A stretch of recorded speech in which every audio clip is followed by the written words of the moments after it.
Oleh karena itu kata Allah, siapa yang mengembalikan urusan hasil daripada perbuatannya kepada Allah, maka Allah akan jadi pencukup terhadap semua kebutuhan dia. Jadi disebabkan karena tawakal inilah kita akan mendapatkan kecukupan.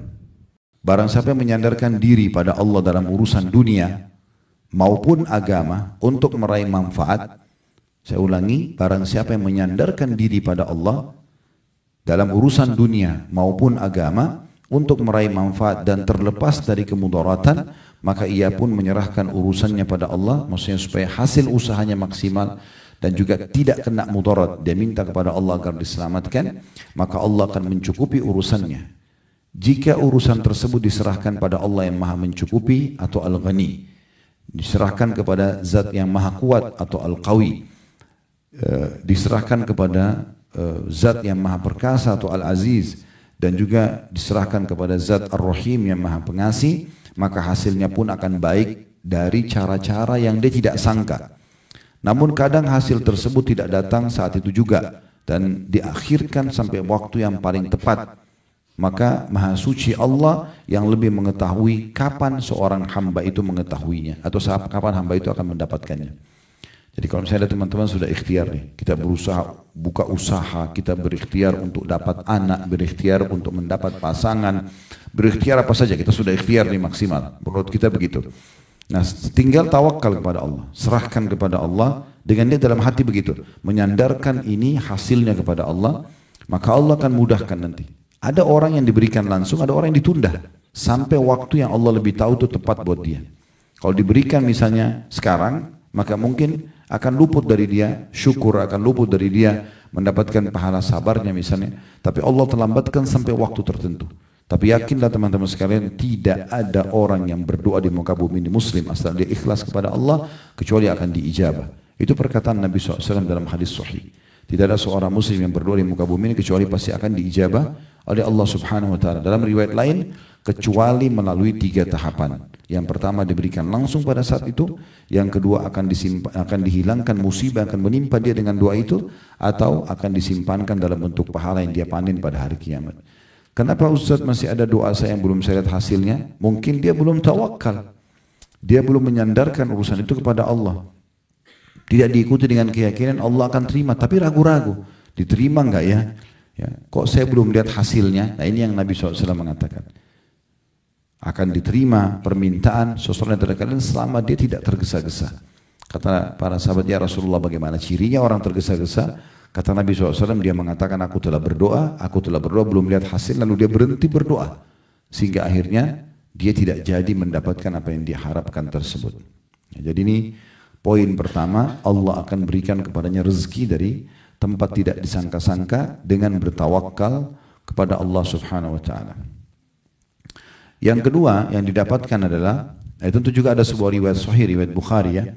Kata Nabi SAW, kalau kalian betul-betul bertawakal kepada Allah, niscaya Allah akan memberikan kepada kalian rezeki seperti ibarat seekor burung yang keluar pagi hari dalam kondisi lapar, pulang di sore hari dalam kondisi perutnya sudah kenyang. Dari mana rezekinya nggak tahu. Tapi burung-burung, hewan-hewan, semuanya miliaran makhluk di muka bumi ini yang punya denyut kehidupan, mereka diberikan rezeki oleh Allah SWT. Dari kecil sampai besar, dan berapa banyak nikmat Allah yang melimpah yang sudah kita nikmati dari makanan, dari minuman, dari pakaian dan segala macam hal yang mungkin kalau kita hitung tidak akan mungkin bisa mampu kita menulisnya atau menghitungnya karena terlalu banyak. Ya. Manusia mudah kufur nikmat, mudah melupakan nikmat Allah Subhanahu wa taala, maka akhirnya mereka tidak bisa menilai kebaikan Allah Subhanahu wa taala. Jadi kalau kita betul-betul bertawakal seperti seekor burung, maka akan diberikan oleh Allah Subhanahu wa taala. Saya berikan contoh yang lain. Pernah ada seorang salafus saleh dulu, dia keluar dari kebun kurmanya, kemudian dia melihat ya, di kebun kurma itu pekerjaan sangat banyak dan sangat letih, dia capek sekali. Maka dia pun keluar dari kebun kurmanya, sebelah kebun kebetulan ada sungai. Dia duduk di situ, kemudian dia melihat ke arah air tersebut sambil dia mengatakan, kalau seandainya Allah memberikan balasan maksimal dari usahaku hari ini, aku capek sekali. Sebagai rezekiku, dia minta agar Allah berikan hasilnya. Lalu Allah berikan pelajaran penting kepada dia. Apa pelajarannya? Tiba-tiba di depan matanya disebutkan dalam kisah ini, lewat sebatang pohon. Di atas batang pohon itu ada seekor burung bangau, matanya buta burung bangau itu, dan salah satu kakinya patah. Dia berada di atas satu dahan pohon. Di atas dahan pohon kakinya, dia cuma tertopang satu kakinya, matanya buta, dan di atas batang pohon kakinya satu patah, dan dahan pohon itu lagi jalan mengalir bersama air. Maka orang ini mengatakan, saya ingin tahu bagaimana Allah memberikan rezeki kepada burung bangau ini. Subhanallah, sementara dia lagi merenungi kejadian tersebut, Allah ingin menghiburnya dan memperlihatkan kepada dia sebuah pelajaran penting. Maka dari kejauhan ada satu burung elang terbang, kemudian mencengkram ikan dengan kukunya. Setelah itu dia terbang kembali. Pas burung elang itu terbang, lepas cengkeraman kakinya dari ikan yang dia pegang, cengkeraman kukunya ke ikan itu, dan ikan itu jatuh pas di depannya burung bangau yang ada di atas batang pohon tadi. Burung bangau ini hanya mencium bau ikan, kemudian menurunkan kepalanya lalu kemudian memakannya. Lalu dia mengatakan, Maha Suci Allah yang telah menentukan rezeki hamba-hambanya. Dalam kisah yang lain, Ibnu Qayyim rahimahullah juga pernah, beliau melihat ada seekor ular pada saat beliau ingin menuju ke satu tujuan, dan ada ular jalan di semak belukar, tapi kelihatan ular itu terlihat matanya semuanya putih, ya. Matanya semuanya putih, ya. Berarti ular itu buta. Maka kata Ibnu Qayyim rahimahullah, saya ingin lihat bagaimana Allah kasih rezeki kepada ular ini. Kemudian Ibnu Qayyim bilang, saya ikutin ular itu pelan-pelan di antara semak belukar. Ular ini jalan terus sampai kesentuh badannya di satu dahan pohon, dia pun naik ke atas. Begitu dia naik ke atas, Ibnu Qayyim bilang, saya angkat kepala saya melihat ular ini mau kemana. Ada dahan pohon, ya. Kemudian ular itu naik ke atas, di sebelahnya rupanya di dahan pohon itu ada satu anak burung yang sedang membersihkan sayapnya, tidak sadar kalau di sebelahnya ada ular. Ular juga buta, tidak melihatnya. Tapi begitu dia mencium bau burung tersebut, dia menyergapnya dan memakannya. Kata Ibnu Qayyim, Maha Suci Allah yang telah menentukan rezekinya burung ini, ya. Dan ini sebuah hal yang luar biasa gitu.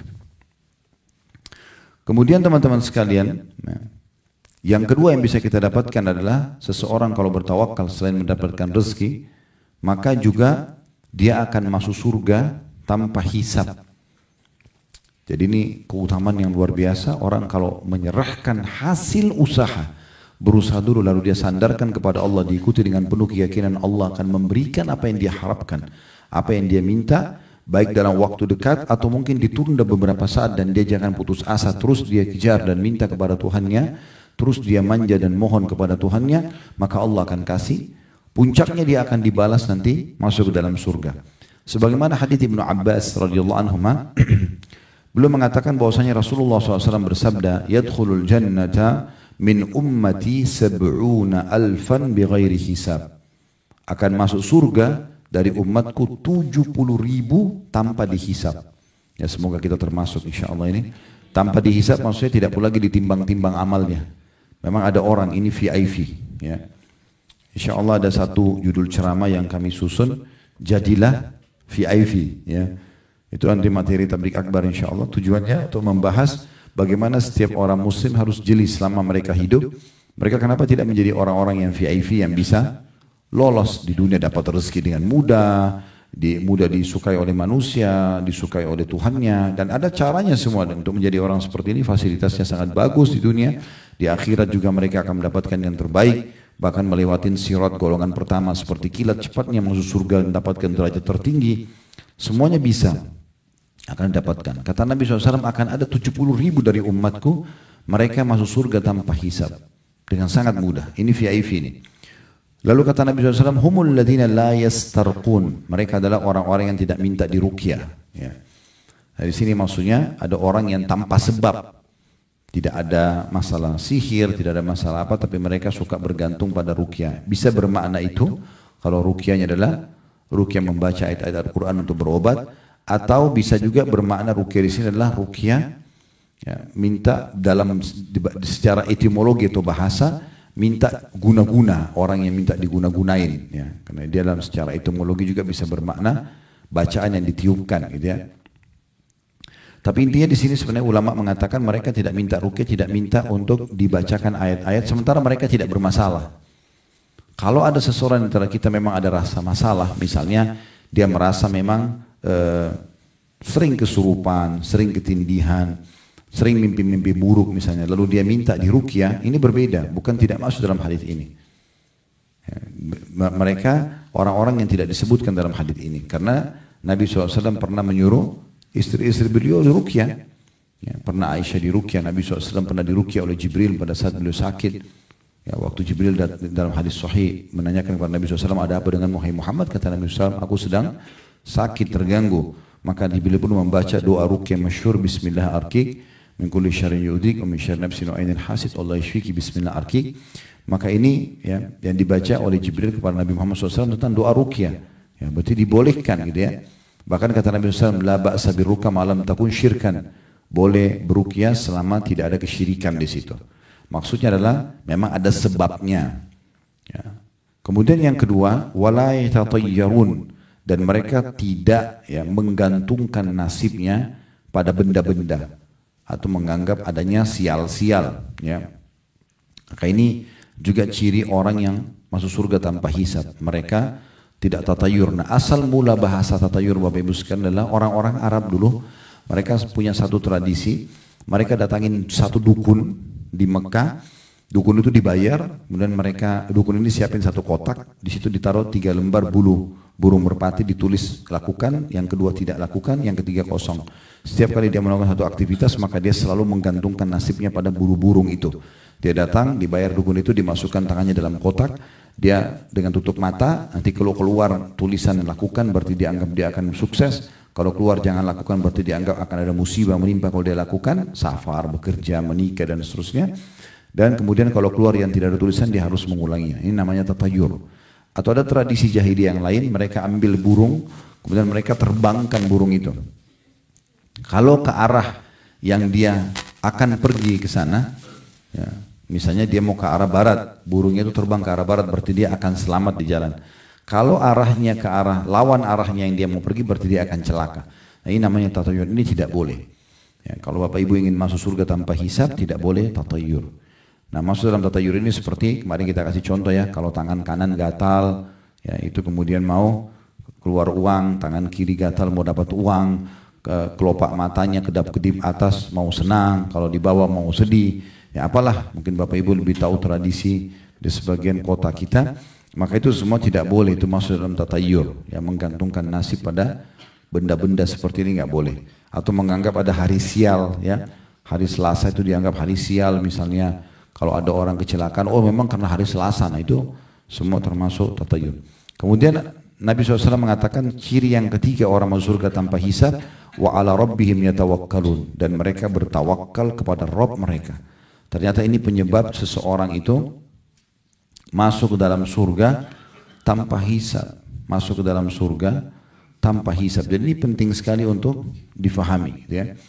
Dari dalam merealisasikan tawakal ini, tidaklah menafikan seseorang untuk berusaha dan mencari sebab-sebab yang telah Allah tentukan. Bahkan dianjurkan orang untuk berikhtiar dan mencari sebab-sebabnya.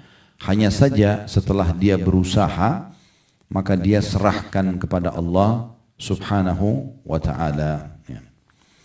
Al-Munawi coba menanggapi hadis tadi yang saya sebutkan tentang burung, yang kata Nabi SAW, "Lau annakum tatawakkaluna 'ala Allah haqqa tawakkuli."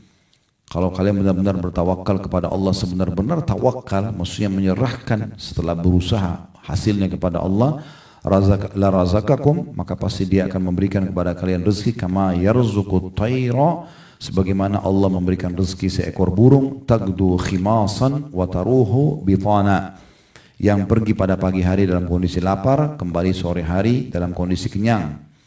Al-Munawi mengatakan tentang tangkapan hadis ini, burung itu pergi pada pagi hari dalam keadaan lapar, dan karena dia ikhtiar, dia keluar bekerja, dia berusaha mencari, maka ketika tiba sore hari dia kembali dalam keadaan kenyang.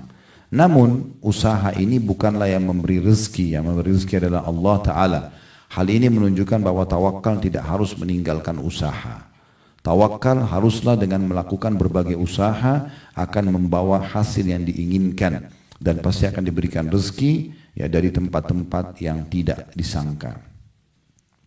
Ibnu Allan mengatakan bahwa As-Suyuti sempat berkata, ini nama-nama ulama, Al-Baihaqi mengatakan dalam Syu'abul Iman, hadits ini bukanlah dalil untuk duduk-duduk santai, enggan melakukan usaha untuk memperoleh rezeki. Bahkan hadis ini merupakan dalil yang memerintahkan untuk mencari rezeki karena burung tersebut pergi di pagi hari untuk mencari rezeki.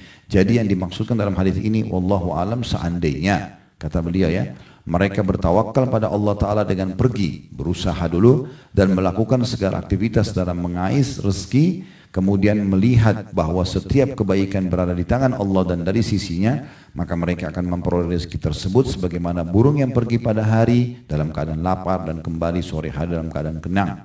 Dan ingatlah bahwa mereka tidak hanya bersandar pada kekuatan tubuh dan usaha mereka saja, atau bahkan mendustakan apa yang telah Allah takdirkan baginya, karena itu semua menyelisihi makna tawakal. Makna tawakal. Ya. Nabi SAW berikhtiar. Beliau seorang Nabi, harusnya bisa saya duduk, manis, selesai. Tapi Nabi SAW berdagang. Hidup Nabi itu terbagi menjadi beberapa fase.